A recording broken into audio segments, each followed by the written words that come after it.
Hello. Millennium Center chu Zanlama Bazar du tetan hon anile to dona. Anuam le dona ni deng mai na thlasik boruak nen. Ti chuanin voin khan abultan hun manani a he huna hian tundin huna Mizoram lar ber mai pani lalsang lian ne jail ro sang aten hunan man puyan zaya.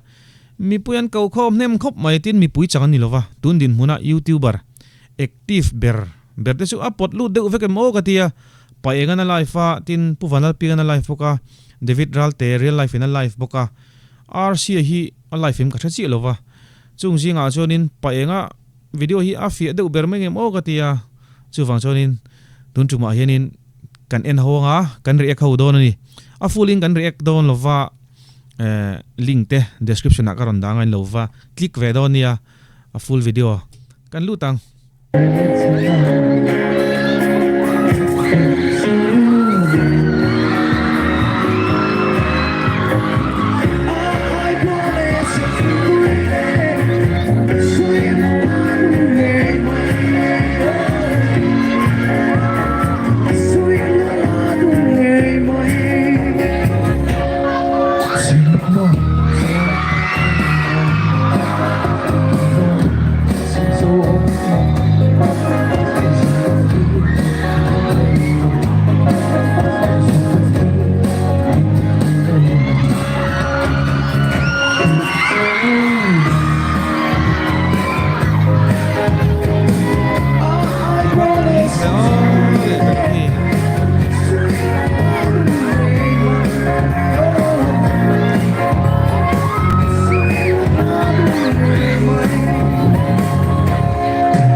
Kilai chera khenin mafeli youth icon laya an host kha thua jail ro sangi tum dang jong ain ngatinge pangpar petu te chibai tum tu te poisa petu te anvatliam ve kan thimai thaya a tir lam khan asoya mafeli khianin katinga ti vak kan oilo ti jong khana sei tlating ka ria chuwang te po chon anin sum ning ka ria chuti chung po chon kha anon lain dot zut mai in su harani nge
mel lir an tamlu tuk phone nen an tin chup bokoma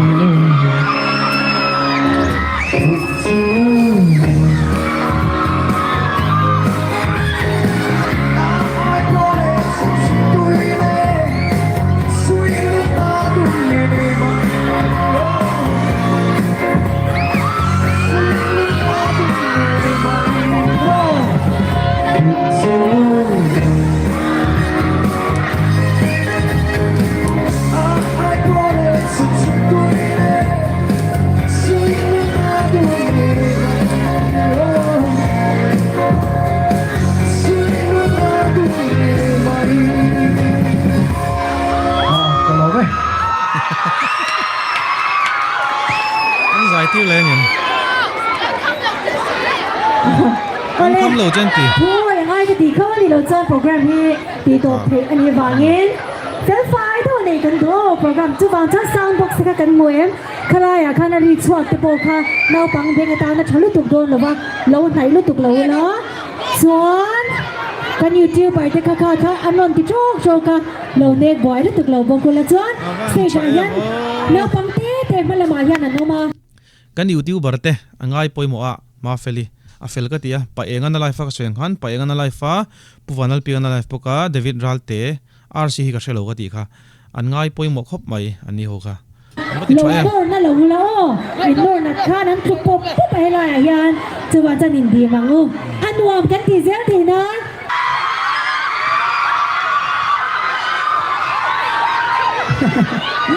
wala ni sa kan so denga chuan na chan dik chak kan zai ti rang dan isa ti training ni kan thon don kha Millennium Center hi What is something? dan isa khen kon fi lo rem ro What is something? dan isa khen Oh, so hot. kan pom ba ya tu na ara society lo som le mo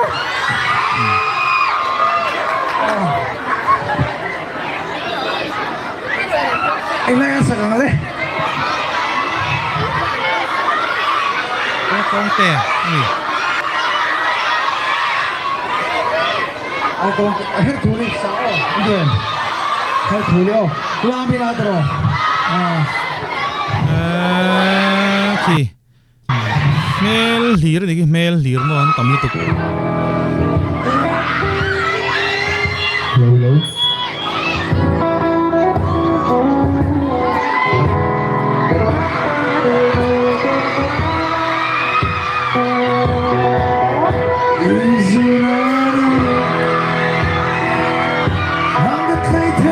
lại bị tê đại về chiang khớp mày hề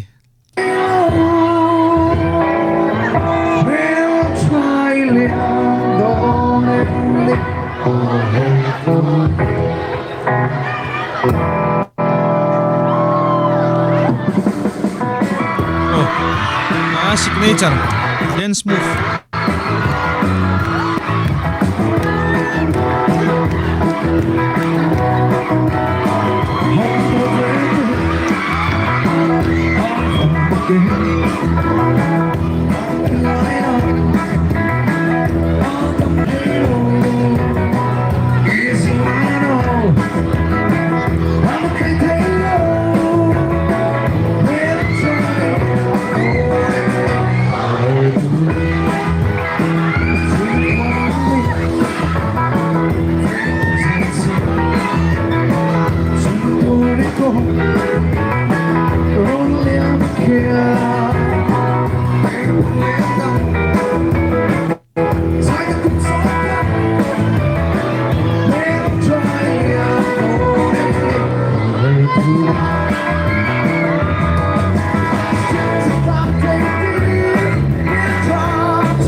Avahan rock and roll chiang hela kher kher chonin Elvis Presley riat solo the ni lo avahan pui emo fu chiang te zaila khian Taitea khi eng school nge ning o Saint Paul school no pange mani khianin thlan lak puya a mu nom thina ni khi tiang khi mo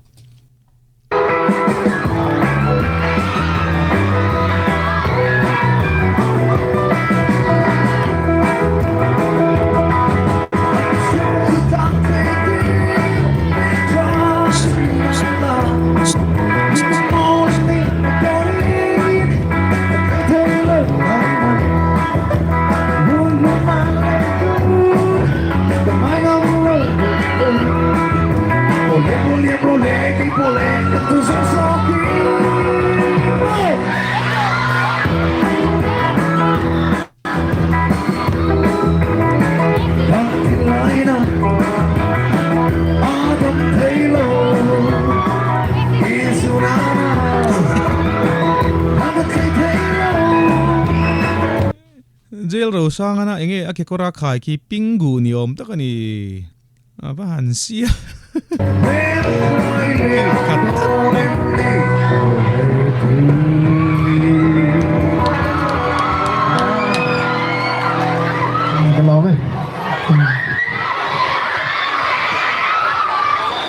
Boleh? Ani lem chale sang sang oh. Ka security te thu de kha oi tu ni ah. Taitea. Ko bu la ding ve lak te le.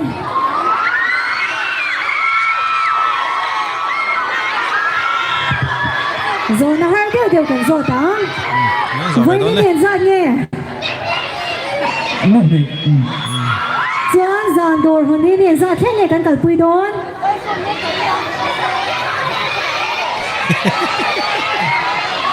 Ini sampai paling kan? Oh, chang di ke. Full mark. Taitea na sang lian na sai tu na som lian oh. Boleh. Phim đó có sợi phóng tạo thành là nghìn, các sợi tổ chức xem mấy cái ring, với nia hay là người rằng cái công dùng để in sa phá in, cầm nó ngay vết trâu anh em, mangai vek chụp lên, cái này cần sakam, mangai anh tiếng à. Taite zai tu na mi khi kan re kanga chungan du to kang a full video in du tan ka sei tong khan description a link karon dang en lo va click don nia a mu na mangai nom em ani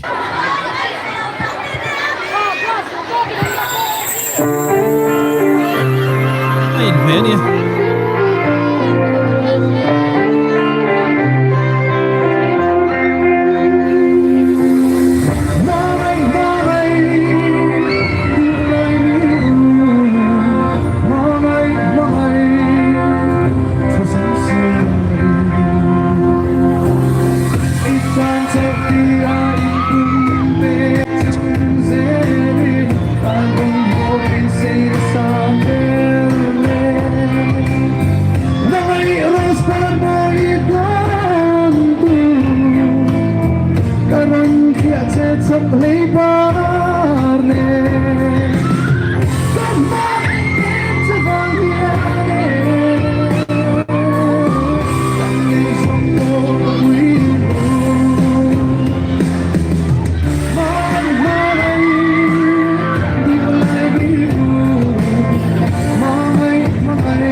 khôi cả lấy à đại tiệc họ có lúc mù đấy rồi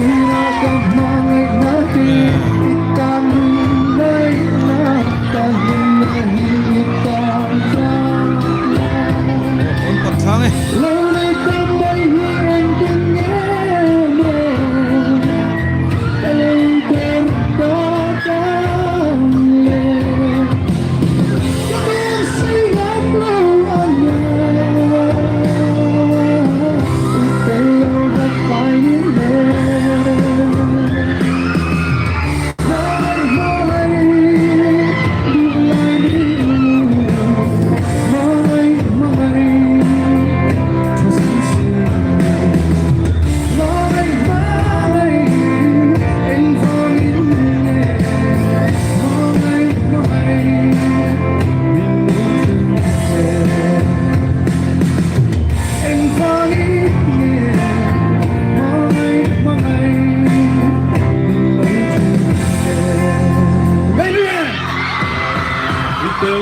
Xong lên ta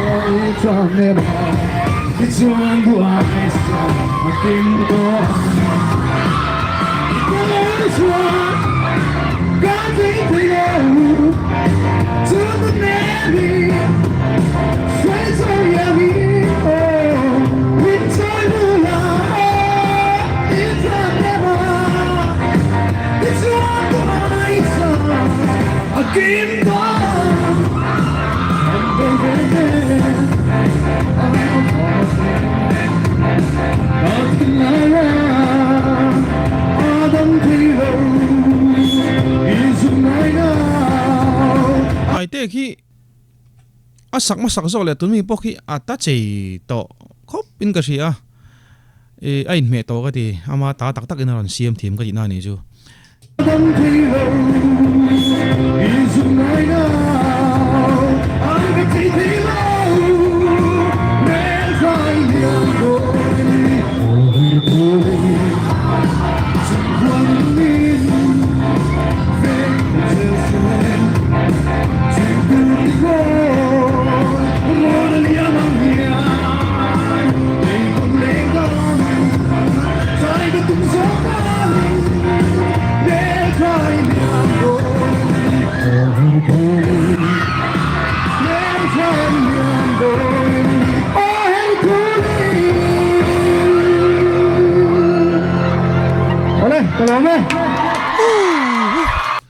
kan du to ko ngamo mishing ka ti thina ka ngai to thina kan ro pui dar kar te o kan ro pui chung te kan te chem chung te hun rei lo te ni ya kan ti teng lal sang lian le jel ro sang te abik takin an lom puyom ka ti ya ama kha chuanin tuidam tlangwal bok tlangwal o ka tianga an kho om ve thin kha tuna chon mizorama milar ber ani to ni chu wang chonin mit khap kar lek chung hian mishing kan dang lam thei khop mai kan din mun te chu wang chonin kan that lai te pathian sareng turin kanin cha ve khang lang tu ni chu le description a link karon da do na full video o tu tok phatang